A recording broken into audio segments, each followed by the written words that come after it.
সাবেক ছাত্রনেতা ও কেন্দ্রীয় যুবলীগের সাবেক উপ অর্থ সম্পাদক হেলাল আকবর চৌধুরী বাবরের ফকতুন তীব্র গরমত মেহনতি মানুষ পথচারীদের মাঝে বাংলাদেশ আওয়ামী স্বেচ্ছাসেবক লীগ চট্টগ্রাম মহানগর সদরঘাট থানা সদস্য ইমন দত্তবীর ব্যবস্থাপনায় বিশুদ্ধ পানি খানার স্যালাইন এবং মানসম্মত শরবত বিতরণ করা হয়। মেয়ার ৩ তারিখ শুক্রবার দুজে সদরঘাট এলাকায় এই কর্মসূচির আয়োজন করা হয়।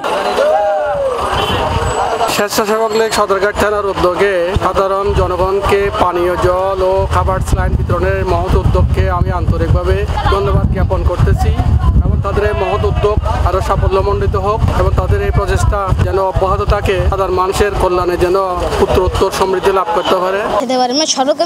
শরবত যে দিচ্ছে আল্লাহ তারা যেন হেদায়েত করে আল্লাহ। শরবত ভালো হয়েছে আর ও যেন ভবিষ্যতে যেন ভালো কোনো উদ্যোগ নিতে পারে, মানুষের যেন পাশে দাঁড়াইতে পারে। এই কর্মসূচিতে আরো উপস্থিত আছেন সদরঘাট থানা আওয়ামী স্বেচ্ছাসেবক লীগের রিপন, হৃদয়, শাওন, শ্রীকান্ত, আকিল, বিজয়, বিধান, প্রসেনজিৎ, সহদেব, দীপস, পলাশ, যুব, শ্রমান্ত, সজল, নাকিব, রাফি, টুটুলসহ আরো বহু নেতাকর্মীও।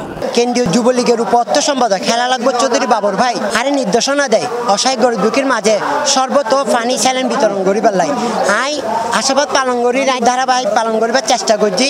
আর লগার প্রিয় বন্ধু ছোট ভাই অকল আর ভাষা আসিল অসহায় গরিব দুঃখী মানুষের কি সেবা করিবার লাই অনার আনলে দোয়া করিবেন ও ভালোবাসা রাখিবেন যেন আগামীতে ভালো কিছু গরিব তারে অনার লাই। আর ইমন দত্ত অভিভাবকের নির্দেশনায় এইসব গিন করছি।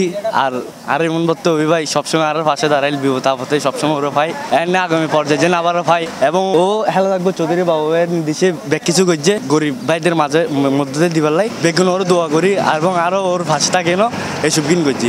আর চাই যে অনরা আর বন্ধু গানার লাই দোয়া ও আশীর্বাদ করছেন যাতে ও ভবিষ্যৎ আরো ভালো কিছু গরিব পারে অনরার লাই। C+ চট্টগ্রাম।